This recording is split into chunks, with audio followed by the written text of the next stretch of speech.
नमस्कार बच्चों, कैसे हैं आप सब। मैं डॉक्टर एस.एन. महावर।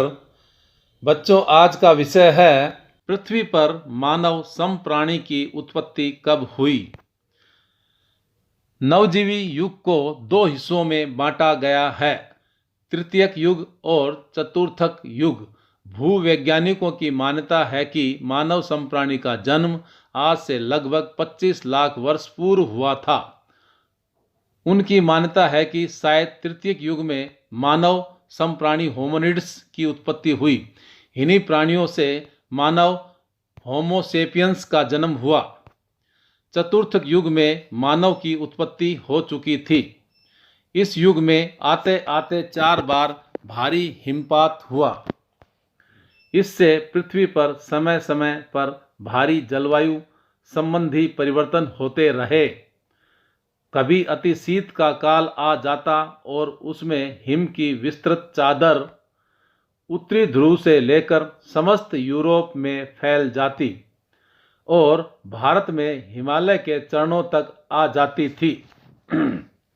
भूवैज्ञानिकों की भाषा में इस प्रकार के शीतकाल को हिमपात या हिमकाल कहते हैं और इन दो हिमकालों के बीच का समय अंतर हिमकालीन युग कहलाता था।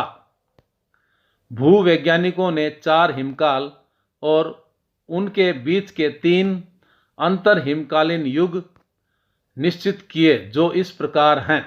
नंबर 1 प्रथम हिमकाल, नंबर 2 प्रथम अंतर हिमकालीन युग, नंबर 3 द्वितीय हिमकाल, नंबर 4 द्वितीय अंतर हिमकालीन युग, नंबर 5 तृतीय हिमकाल, नंबर 6 तृतीय अंतर हिमकालीन युग और नंबर 7 चतुर्थ हिमकाल।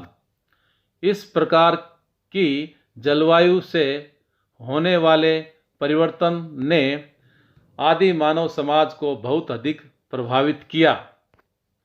इससे उनके शरीर, संरचना, रहन सहन और मानसिक दशा में भारी बदलाव आया और वह नर वानर परिवार के अन्य प्राणियों से पृथक होकर विकास की नई दिशा की ओर अग्रसर हुआ।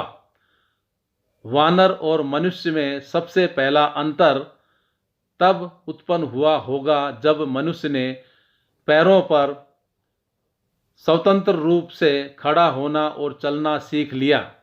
इससे मनुष्य के हाथ मुक्त हो गए। उनका प्रयोग वह काम करने के लिए करने लगा। इस प्रकार बच्चों, आज आपने जाना पृथ्वी पर मानव समप्राणी की उत्पत्ति कब हुई। यह वीडियो आपके लिए उपयोगी सिद्ध होगी। धन्यवाद।